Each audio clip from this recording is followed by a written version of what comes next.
सिरकटे की कहानी मध्य प्रदेश के एक छोटे से गांव से शुरू होती है। वहां के लोग अक्सर एक सुनसान जगह से डरते थे, जिसे सिरकटे का बाग कहा जाता था। उस जगह के बारे में कहा जाता था कि वहां रात में एक आदमी बिना सिर के घूमा करता है। कई साल पहले उस गांव में एक गरीब किसान रहता था। उसका नाम मोहन था। एक रात वह अपने खेतों की देखरेख करने के बाद घर लौट रहा था। तभी उसने देखा कि बाग में कुछ हलचल हो रही है। जिज्ञासावश वह वहां गया और देखा कि एक आदमी अपने सिर को हाथ में लिए हुए घूम रहा था। मोहन डर के मारे चिल्लाया और भागने लगा। उसने गांव पहुंचकर लोगों को यह बात बताई कि लेकिन किसी ने उसकी बात पर विश्वास नहीं किया।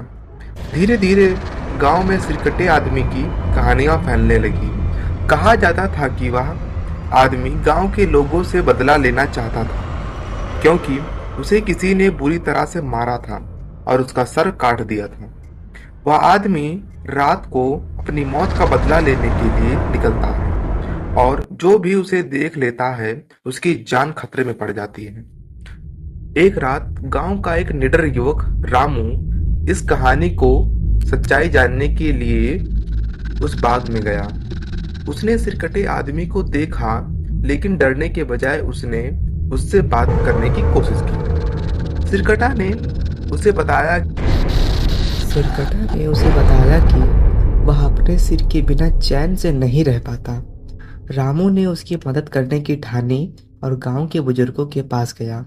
उन्होंने बताया कि सिरकटे की आत्मा को मुक्ति दिलाने के लिए उसका सिर और शरीर को एक साथ दफनाना होगा।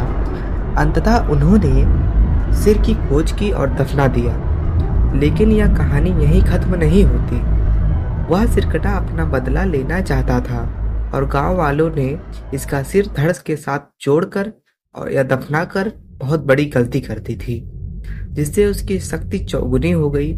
कहा जाता है कि सिरकटा अपने बदले के साथ साथ अपनी तंत्र विद्या को भी पूरा करना चाहता था, जिसके लिए उसे 101 खोपड़ियों की बलि चाहिए थी। कुछ महीनों बाद मामला शांत रहा, लेकिन अचानक गांव में एक एक लोगों का सर कटा हुआ मिला। अब राजू को समझ में नहीं आ रहा था कि ये क्या हो रहा है। हर दिन किसी न किसी की हत्या हो रही थी।